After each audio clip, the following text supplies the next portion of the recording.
What's going on, guys? My name's Keegan and welcome back to the channel. Today we're switching it up again because why not? Today we're going to be looking at the Walthers Trainline EMD GP9. Now, this thing was $64.95 on Amazon, one of the cheapest HO model trains you can find. And so I want to see what you could get for the money. And I thought it was pretty cool. You can see mine, I got it in the Boston and Maine paint job, number 1754. I haven't seen a lot of reviews on these ones, so I figured it'd be kind of cool to make a review and see if it's anything worth the money. So without further ado, let's dive in. All right, guys, here we go. Let's talk about the box first.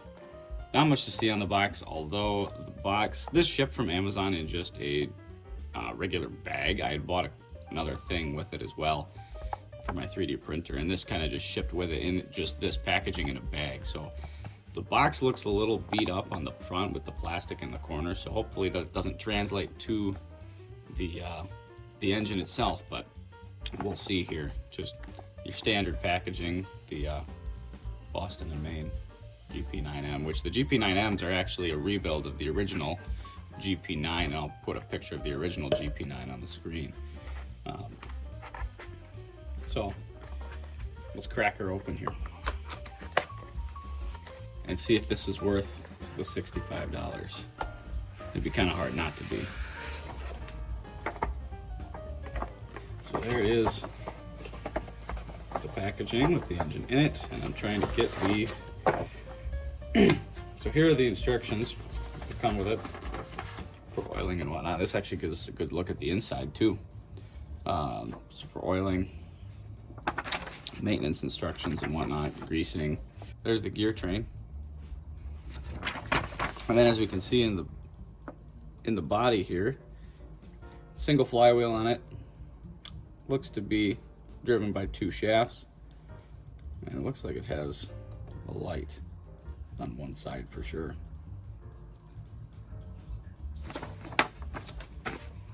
So let's get into it. Here it is in the box, in the foam packaging anyway. No accessories up top. I wouldn't expect any accessories for this price, but let's see. Some good weight. Ooh. Okay, look at that. So overall, it looks pretty good. I don't see anything glaringly obvious that something got messed up in shipping. Yeah, I mean, it looks really good right now. I'll take a little bit closer look before I run it, but yeah, it doesn't look bad. So you can kind of see underneath. I gotta get it so the camera can see. You can see the flywheel in there, so it's kind of visible from underneath. So we do have a flywheel, and this engine does have some good weight to it, and I really like the Boston and Maine paint job on it as well. So pretty sharp. This was also the cheapest one when I bought it, the Boston and Maine one. They sell the same locomotive with some other paint schemes, and they were a little bit more. This one was the cheapest one at the $65 that I bought it for. So yeah, I'm gonna do a little more looking over this thing, but look at that. For $65, it's pretty hard to complain. And these are kind of the Easy Mate couplers that usually come on the Bachmann stuff. And I've got a lot of Bachmann rolling stock, and all I have is Easy Mate couplers, so pretty easy to use. Yeah, I mean, overall, a really good looking model. So let's get it down to the track, and we'll see how it runs, because that's the most important thing.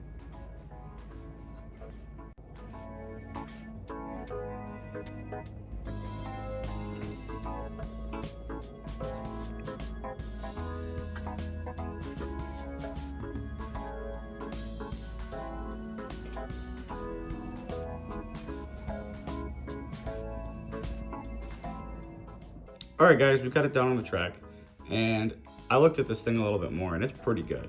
For $65, most everything is plastic on it. The body's plastic, the running boards are plastic, everything's plastic, except the big thing that's metal is the fuel tank, and that gives it a ton of weight, and it's right below the motor, which also carries a ton of weight for this loco.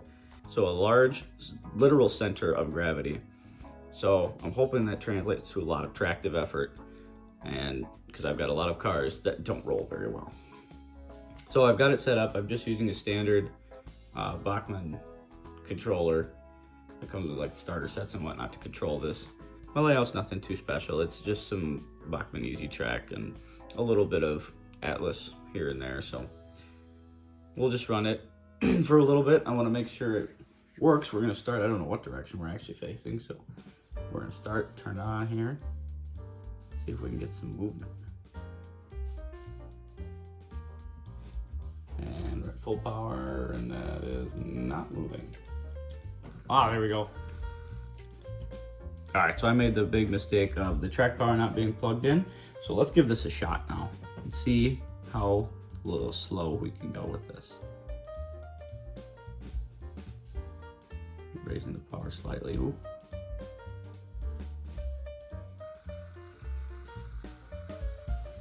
So a little, I think that's about as slow as we're gonna get. Now this hasn't been run in or anything. It's just straight out of the box. It's probably just a 3-pole motor in there because of the seeing the price of it. And not terrible, it's pretty smooth at that speed. Not the slowest thing ever, but yeah, not too bad. Honestly, not too bad. I mean, for $65, it's kind of hard to go wrong. And I've bought Walthers stuff before, like I have some of their rolling stock and whatnot, but this is the first time I've ever bought an actual loco from them. So I'm gonna send it around the layout for a bit in reverse to get it run in. So we'll see if it has any trouble with the points over there. Whoops, sent it down the wrong track. Gotta turn it around.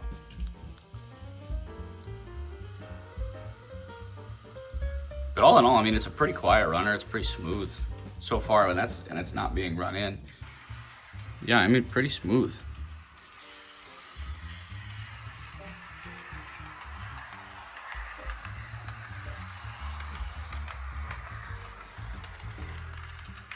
Yeah, look at that. Handles those points just fine as well.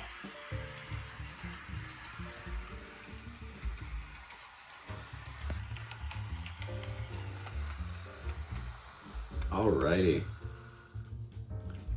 So we've been run in. Let's see if there's any improvement to the slow speed. Ooh, a little bit. A little bit. Try some forward.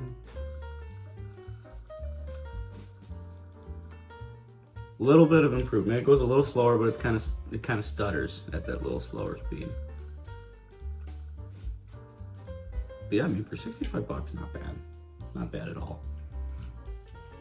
So now I'm gonna couple it to all of my rolling stock, which is not a lot, but we're gonna see if it can pull it. My F series from Bachmann can, and that is the only other loco I have out of the 3 that can pull all my rolling stock. And so let's see if the GP9 can do it as well.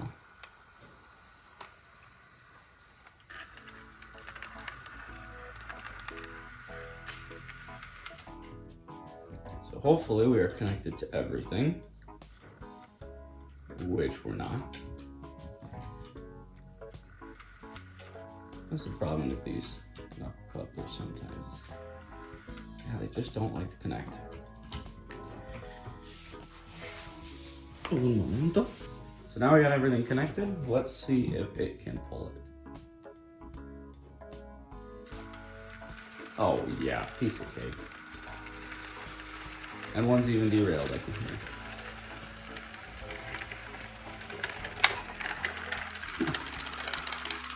One's really derailed. Yep, I've found the problem.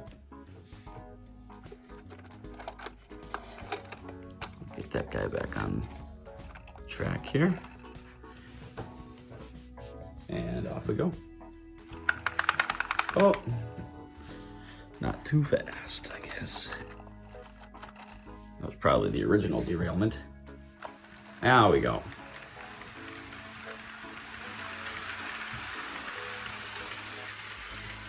Yeah, I mean, this thing is hauling like an absolute pro.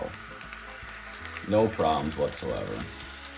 And a lot of these cars are pretty low-grade Bachmann ones with the plastic wheels and everything, so they don't roll that well. But the EMD is doing a nice job with them. So yeah.